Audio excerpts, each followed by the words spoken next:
By now you are wondering, how does Bishop Edwards motivate and guide his flock to the ways of capitalistic America? Well, it is simple. In 1969, when Edwards founded Christ Temple Church, the majority of its members were on welfare. But today, things have changed. He has shown them the true church of God. Through his leadership and vision, every member of the church is gainfully employed. Welfare has been replaced by workfare, and despair has now become hope. Their educational, health, and financial needs are all taken care of by Reach. They are very confident when they say, "The Lord will provide, and the Lord helps those who help themselves." First of all, the church ought to be able to instill confidence in them, their self-respect and their pride and their dignity. In order to do that, the church must become a part of business. Sometimes we misunderstood the church, or still misunderstanding from the standpoint of just the spiritual part. But there's a natural part, because the man is both spiritually and naturally. So the church today have to provide for, well, let me say the black church today will have to provide for its people from the standpoint of financing and the tools or whatever you need to set them free. If the church does not do this, no lending institution will ever let blacks have enough money to free themselves. And it's certainly going to take money in order to do this. Freedom doesn't come cheap.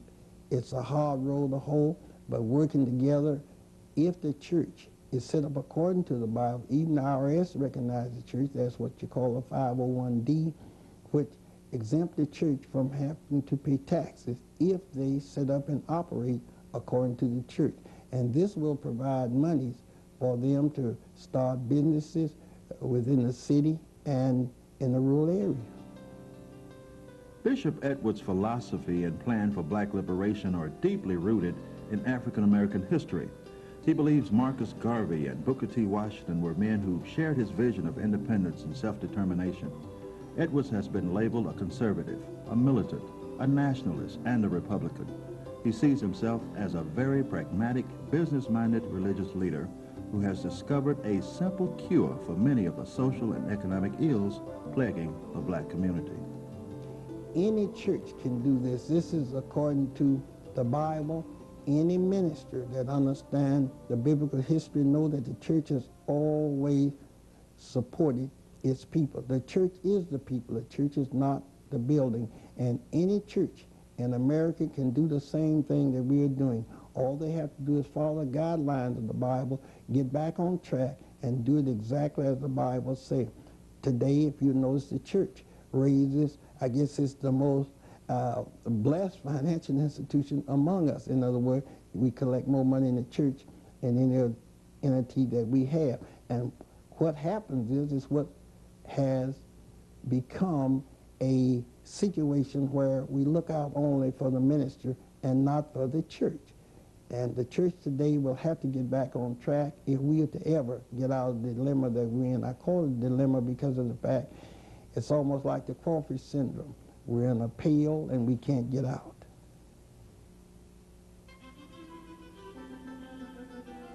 This charming subdivision in Utah, Alabama, is again another example of Reach in action.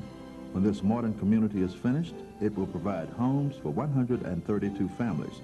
The average cost for these 3- and 4-bedroom units is around $85,000. Reach is very proud of the fact that these homes were designed, contracted, and built by black craftsmen.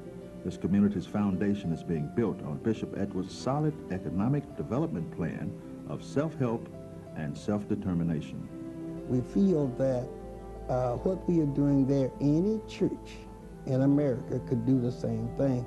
We pool our resources because no lending institution is going to let us have the money to build those kind of houses with. And we believe in upgrading the standard of our people's living. And the only way you can upgrade the standard is build something that's a little beyond his reach and encourage him to reach it. And we've been questioned many a times, well, why don't you build this kind of house in this summer where it's low income and so forth? And my answer to that, there is no such thing as low income. That's a mentality that they have put on our disc to make us think that we can't afford any better. But if you would just check the ABC stores and the drugs and the liquor stores, and not only that, the beer garden, then you would find out that these people could certainly afford these kind of houses. Now, we knew that the bank was not going to let us have the money to build those houses. So in order to upgrade our home living, there are some things we got to do to help ourselves. In addition to building homes for the middle income sector, Reach is planning to build 35 less expensive housing units on this site in Utah. The development will give the moderate income residents of this community an opportunity to purchase their own home. Reach plans to have these units completed by 1996. Bishop Edwards believes the church has an obligation to provide its members with the necessities of life, like a decent place to live. So when you build a subdivision like we building there in Utah, we know money is going to come into that subdivision. Now, if we don't do something there to allow that money to circulate, it'll just run right back out. So we call it a dam. We're going to put a dam in there. That is a supermarket, because first of all, we know people are going to eat. Secondly, we're going to put a clothing store there. We're going to put a restaurant there. We're going to put everything that they would need, because if you will take note, and I repeat again, anytime the federal government put up a project or a housing for blacks, there's never a shopping center there. Some other race come in and put up the shopping center. So then what does that do? That take away our monies. So we will not build what you would call low-income houses, because if we do that, we are keeping our people on a level or putting on a disc a message that we don't want to be that they are low income and they can't do any better. I found if you'll encourage people and get them to set goals for themselves, and we certainly is a witness to that when you see what we've done, because we set goals. Because 96% of our people were welfare recipients. But look today, they have their own job, they made jobs for others, they're building subdivision, they have processing plants, they have motels. That shows you with the right leadership, we can do as well as any other nation or any other race on the face of this earth. But when we use low income, we're more or less talking about blacks. And we'd like to get rid of that stigma. Alabama's Black Belt attracts thousands of tourists every year. They come to see the monuments of the Old South and to hunt deer in the state's vast timberland. Reach has capitalized on these weary travelers by offering them lodging at a very affordable price. In 1993, the group purchased the Livingston Motel in Livingston, Alabama. The motel provides much-needed jobs for the members of Reach and also for the residents of Livingston. Helen Johnson is the inn's head housekeeper. Yeah, I get the most joy knowing that I can be myself, that when each morning when I get up, I know that I have a job to come to, and I look forward to coming to my job. And like I say, that I receive joy just knowing that when I'm coming to do it for myself, and that I don't have to be worried whether or not, someone's gonna put me down or whatever. On the eastern side of Alabama's Black Belt, Reach acquired the Western Inn Motel in historic Tuskegee, Alabama. This 100-room facility, once owned by Holiday Inn, has proven to be a sound business investment for the organization. Historic Tuskegee University continues to be one of the top tourist attractions in the state, drawing sightseers from around the world. Martin Crawford is the inn's manager. And I'm very satisfied.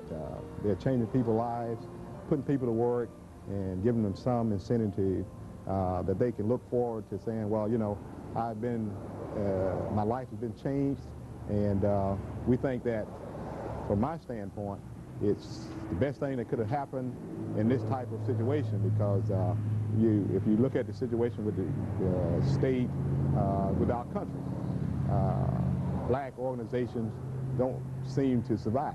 But this organization has survived down through the years. And now it's at the point now, it's really doing some meaningful things, and people's lives are being changed. And when I see that, that makes me feel like going on, putting 99 and 150% of my efforts to make that difference. Reach also owns the Western Inn in Utah, Alabama. The 65-room motel was purchased by the organization in 1993. The Motor Inn provides a firm tax base and 7 jobs for the residents of Greene County.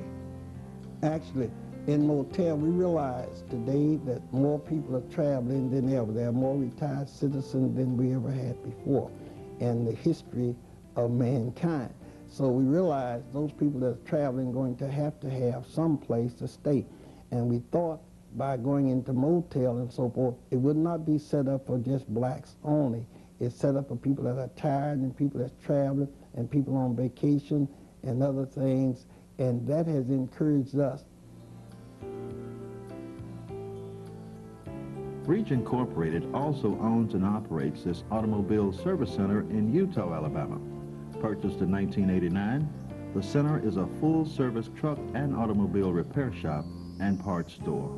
Charles Ruffing is manager of the auto parts store and repair center. One thing I really like about Reach is it's a job that you come through, there's no pressure on you. You can work at your pace and really learn, do what you're doing, and get a better understand what you're doing. Reach owns a fleet of trucks used to transport cement. They also own and operate heavy machinery needed for the organization's construction projects.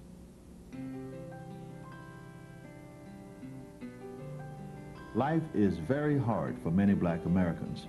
Many of our faithful souls have always believed that religion would help them make it through the bad times. The church is the one institution that provides hope for the future. However, in today's world, the church must do more. Its tremendous resources and potential compels it to do more. No other institution in the black community receives as much of the money earned by African Americans as does the church. The blacks can do as well as any other race on the face of this earth, but among them there is a crawfish syndrome. And the bottom line, what I mean by that is you can take crawfish and put them in a pail. You don't have to put a top on the pail. They'll stay in there because every time one starts out, the other one will pull him back. And that syndrome has destroyed the black man's progress.